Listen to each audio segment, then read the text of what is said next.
इस कहानी की शुरुआत में हमें बताया जाता है कि आज से हजारों सालों पहले जब धरती और स्वर्ग को अलग किया गया था, तब दुनिया का सबसे पहला और पावरफुल शैतान प्रीमोडियम पैदा हो गया था, जो तीनों लोगों पर राज करना चाहता था। इसीलिए उसने सभी लोगों पर अटैक करना शुरू कर दिया। देवताओं के सैनिकों ने उसे रोकने की बहुत कोशिश की, लेकिन उसका सामना कोई नहीं कर पाया। तो बुद्धा ने अपने एक शिष्य गोल्डन शिकाड़ा को प्रीमोडियम को रोकने के लिए भेजा, क्योंकि उसके पास क्यू नाम की बहुत ही पावरफुल एनर्जी थी। शिकाड़ा ने अपनी सारी क्यू एनर्जी का इस्तेमाल करके प्रीमोडियम को हमेशा के लिए पृथ्वी के सबसे अंधेरे और ठंडे इलाके में कैद कर दिया था। वहीं फिर हमें प्रेजेंट का सीन दिखाया जाता है। कहानी सैंडी बाजी को सुना रहा होता है, लेकिन बाजी को इस कहानी पर यकीन नहीं होता। तो सैंडी उसे कहता है कि ये कहानी सच्ची है, क्योंकि प्रीमोडियम ने जहाँ भी पैर रखा था वहाँ का सारा जीवन नष्ट हो गया था, और प्रीमोडियम किसी भी चीज को दानों में बदल सकता है। फिर वो दोनों अपने मास्टर टैंक के पास जाते हैं, क्योंकि उन्हें लेकर एक पश्चिम की तीर्थ यात्रा पर जाने वाले थे। तभी वहाँ टैंक का सबसे अच्छा शिष्य सन वुकोंग भी आ जाता है, जिसे हम मंकी किंग के नाम से जानते हैं, जो सभी डीमन का राजा है। फिर वो सभी अपनी यात्रा पर निकलते हैं, जहाँ रास्ते में वो एक वुजवांग करने का डिसाइड करते हैं। वो जब वहाँ पहुँचते हैं तो उस टेम्पल से दो लड़के बाहर आते हैं, जो उस टेम्पल के केयर टेकर होते हैं। वो उन सभी को अपने साथ अंदर लेकर जाते हैं, क्योंकि अभी उनके मास्टर जेन युआंग किसी काम से बाहर गए थे। वो दोनों लड़के मास्टर टैंक को स्वर्गीय सील के पास लेकर जाते हैं, जहाँ मास्टर ध्यान करने लगते हैं। वहीं मंकी और उसके दोस्त टेम्पल में घूम रहे होते हैं और वहाँ की चीजों का मजा ले रहे थे। तभी बाजी छिपकर उन केयर टेकर की बातें सुन लेता है, जो उनसे किसी खास तरह के फ्रूट को छिपाने की बात कर रहे थे। ये सुनकर बाजी फौरन मंकी किंग के पास जाता है और उसे सारी बात उन केयर टेकर का पीछा करने लगते हैं। तो वो देखते हैं कि वो किसी सीक्रेट जगह में जा रहे हैं। ये देखकर मंकी किंग और बाजी अपना रूप बदलकर अंदर घुस जाते हैं, जहाँ वो देखते हैं कि वहाँ एक बहुत ही बड़ा व्हाइट कलर का जादुई पेड़ होता है, जिस पर बहुत ही खास तरह के फल लगे हुए थे। वो दोनों केयर टेकर वहाँ से एक फल तोड़कर चले जाते हैं, जिससे मौका पाकर मंकी किंग और बाजी अपने असली रूप में आ जाते हैं, और उन्हें भी वो फल खाने की बहुत इच्छा होती है। इसलिए मंकी किंग अपनी स्टिक से एक फल को तोड़ लेता है, लेकिन वो फल जमीन पर नीचे जाकर करने जाता है, लेकिन तभी वो फल जमीन में कहीं गायब हो जाता है। बाजी उस फल को ढूंढने की काफी कोशिश करता है, लेकिन उसे कुछ नहीं मिलता। तभी मंकी किंग को वहाँ डीमन एनर्जी का एहसास होता है, इसीलिए अपनी पावर का यूज करके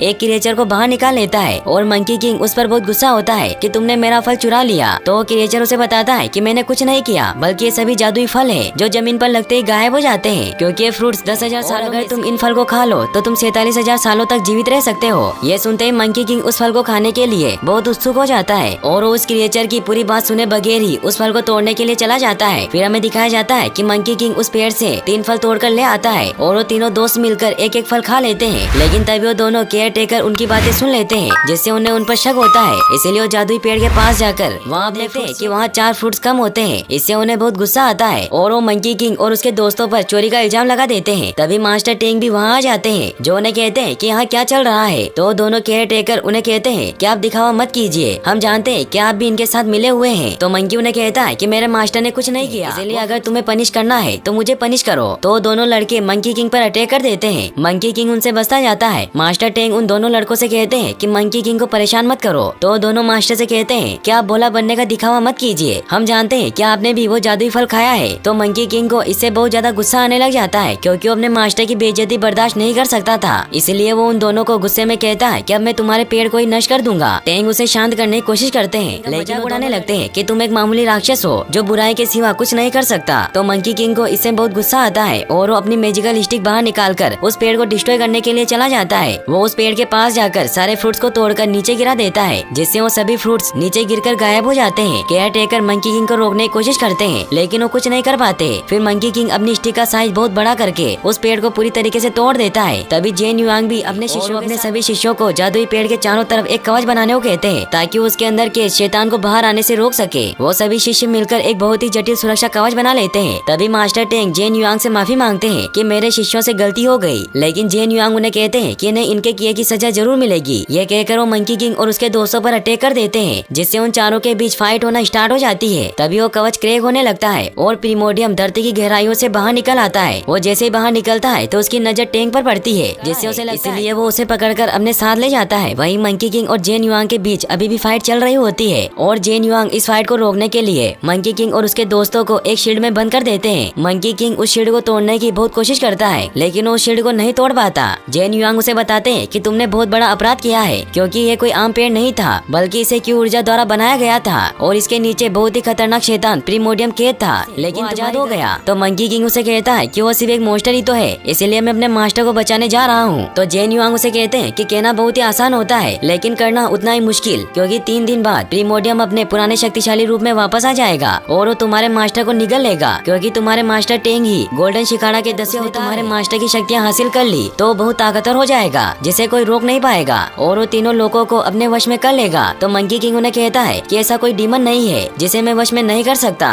इसीलिए मैं अपने मास्टर को बचा लूंगा। तो जेन युआंग उसे एक मौका दे देते हैं। फिर मंकी किंग अपने दोस्तों के साथ वहाँ जाने की तैयारी करने लगता है। तभी हमें दिखाया जाता है कि उस जादुई पेड़ से क्यू एनर्जी निकलकर मंकी किंग के बैग में उनके साथ चली जाती है। वहीं दिखाया जाता है एक माउंटेन की तरफ बढ़ रहा होता है और उसके रास्ते में जितने भी जीवित जीव जंतु आते हैं उन्हें उसकी डार्क एनर्जी उन्हें डीमन में तब्दील कर देती है। प्रीमोडियम जब उस पहाड़ तक पहुंचता है तो वहाँ बहुत सारे डीमन उस पर अटैक करने आने लगते हैं, लेकिन जब प्रीमोडियम उन डीमन के लीडर को बताता है कि वो प्रीमोडियम है तो वो सभी डरकर उसके सामने घुटने टेक लेते हैं। फिर वो सभी को कहता है कि जब तक मैं अपने असली रूप में नहीं आ जाता तब तक तुम इस मोंग का ख्याल रखना। फिर वो डीमन टेंग को लेकर अपने साथ चले जाते हैं। तभी उन डीमन का लीडर प्रीमोडियम को कहता है कि इस मोंग का शक्तिशाली है क्योंकि वो सभी डीमन का राजा है जिसने 500 सालों पहले स्वर्ग के मंदिर में आतंक मचाया था। तो प्रीमोडियम उसे कहता है कि मेरे अलावा यहाँ कोई राजा नहीं हो सकता और वो गुस्से में उसे वहाँ से दूर फेंक देता है। वहीं दिखाया जाता है कि मंकी किंग अपने साथियों के साथ आगे बढ़ रहा होता है। वो एक जगह पर आराम करने के लिए रुकते हैं। तभी वहाँ वो क्यू एनर्जी उनके बैग से निकलकर बाहर आ जाती है, जिससे उन सभी को लगता है कि वो एक डीमन है। लेकिन तभी वो क्यू एनर्जी ह्यूमन फॉर्म में चेंज हो जाती है। मैं कोई डीमन नहीं हूँ बल्कि मैं वही क्यू एनर्जी हूँ जिसने प्रीमोडियम को पकड़कर उस पेड़ के नीचे सील कर दिया था। लेकिन मंकी किंग को उसकी बातों पर विश्वास नहीं होता, इसीलिए उसे दूर फेंक देता है। फिर वो जमीन से उसी क्रिएचर को दोबारा बाहर निकालता है और उसे पूछता है कि मुझे बताओ कि प्रीमोडियम कहाँ छुपा हुआ है। तो वो क्रिएचर उसे बताता है कि माउंटेन गोट का इलाका है जो सारी जगहों के बारे में जानता है, इसीलिए उसके टेम्पल से ही तुम्हें प्रीमोडियम के ठिकाने का पता चल सकता है। फिर वो ये भी बताता है कि तुम क्यू एनर्जी की मदद से तुम्हें उसकी मदद लेनी चाहिए। लेकिन मंकी किंग उसकी बात नहीं सुनता और उस क्रिएचर को भी दूर फेंक देता है। तो सैंडी उसे बताता है कि वो सच कह रहा था क्योंकि किताब में लिखा है कि बुद्धा के एक शिष्य ने अपनी सारी क्यू एनर्जी का इस्तेमाल करके ही प्रीमोडियम को सील किया था। तो मंकी किंग भी उसकी बात समझ आता है। वहीं हमें दिखाया जाता है कि प्रीमोडियम भी उन्हें अपनी शक्तियों की मदद से देख रहा होता है, इसीलिए अपने साथियों को उन्हें मारने के लिए भेजता है। तभी टेंग अचानक जरूर आएंगे। तो प्रीमोडियम उसे कहता है कि तुम्हारे शिष्य मुझे कभी भी नहीं रोक सकते, इसीलिए तुम्हें सबने देखना बंद कर देना चाहिए। वहीं हमें मंकी किंग को दिखाया जाता है जब क्यू एनर्जी को भी अपने साथ लेकर आगे बढ़ने लगता है, जहाँ वो एक गाँव में खाना खाने के लिए जाते हैं। लेकिन वहाँ गाँव में सभी उन डीमन को देखकर काफी डर जाते हैं कि तभी डार्क एनर्जी आकर उस गाँव को चारों तरफ से घेरने लग जाती है। ये देखकर मंकी किंग क्यू एनर्जी को एक लालटेन के अंदर छिपा देता है क्योंकि वो समझ जाता है कि प्रीमोडियम उस क्यू एनर्जी को खत्म करना चाहता है। तभी वहाँ सभी डीमन उन्हें मारने के लिए आ जाते हैं, लेकिन मंकी किंग अकेला ही उन पर बहुत भारी पड़ता है। ये देखकर वो डीमन उस गाँव के लोगों को शैतान बनाने लग जाते हैं क्योंकि उन्हें पता होता है कि मंकी किंग निर्दोष लोगों पर अटैक नहीं कर सकता। तो मंकी किंग अपनी पावर से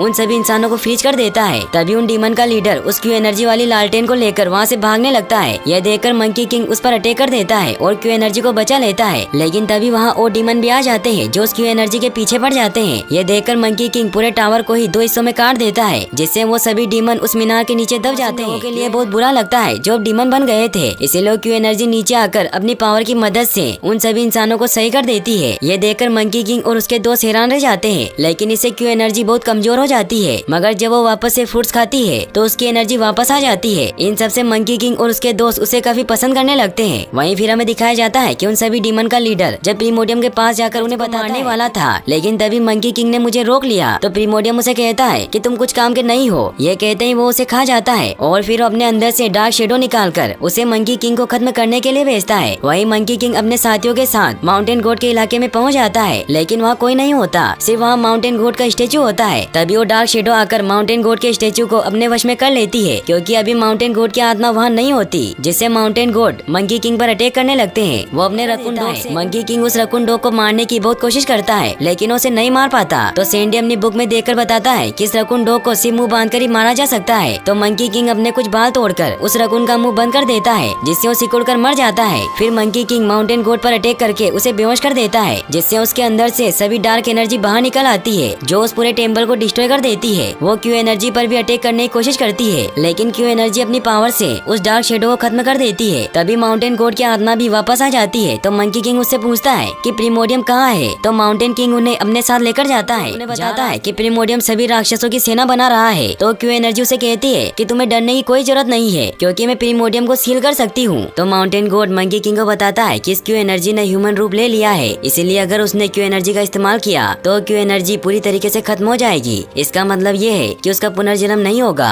इन सब से वो सभी काफी सैड हो जाते हैं। फिर माउंटेन किंग उन्हें वो मिलेनियन पर्वत दिखाता है जहाँ प्रीमोडियम छिपा हुआ था, लेकिन उन्हें कहता है कि मैं आपके साथ नहीं चल सकता। तो मंकी किंग उसे जाने देता है और साथ ही वो उसके रकून डॉग को भी फिर से ठीक कर देता है। माउंटेन गॉड इसे है कि प्रीमोडियम से जीतना बहुत मुश्किल है, इसलिए मेरी बात मानो और बुद्धा से सहायता मांगो। लेकिन मंकी किंग उसकी बात नहीं सुनता तो वहाँ से चला जाता है। वहीं हमें दिखाया जाता है कि सभी ताकतवर डीमन मिलेनियम पर्वत पर इकट्ठा होते हैं, क्योंकि अब वो वक्त आ गया था जब प्रीमोडियम अपने असली रूप में आने वाला था और कुछ ही देर में प्रीमोडियम अपने असली रूप में आ जाता है। वहीं हमें दिखाया जाता है कि मंकी किंग और उसके साथी एक जगह पर आराम करने के लिए रुकते हैं, क्योंकि वो सब नहीं चाहते थे कि क्यू एनर्जी प्रीमोडियम से लड़ते वक्त मारी जाए, इसीलिए उसे वहीं सुलाने की कोशिश करते हैं। लेकिन क्यू एनर्जी को नींद नहीं आ रही थी। वो मंकी किंग से कहती है कि अब तो हम दो नाम रख सकते हो, तो मंकी किंग उसका नाम फ्रूटी रखता है। क्यू एनर्जी को भी वो नाम बहुत अच्छा लगता है। फिर वो मंकी किंग से पूछती है कि तुम्हारा नाम सन वुकोंग किसने रखा था। मंकी किंग उसे कहता है कि मेरा ये नाम मेरे मास्टर ने रखा था, क्योंकि मेरे कोई माँ बाप नहीं है, मैं पत्थर से पैदा हुआ था, इसीलिए तुम चुपचाप सो जाओ, क्योंकि मैं एक बुरा डीमन हूँ जो बुराई के सिवा कुछ नहीं कर सकता।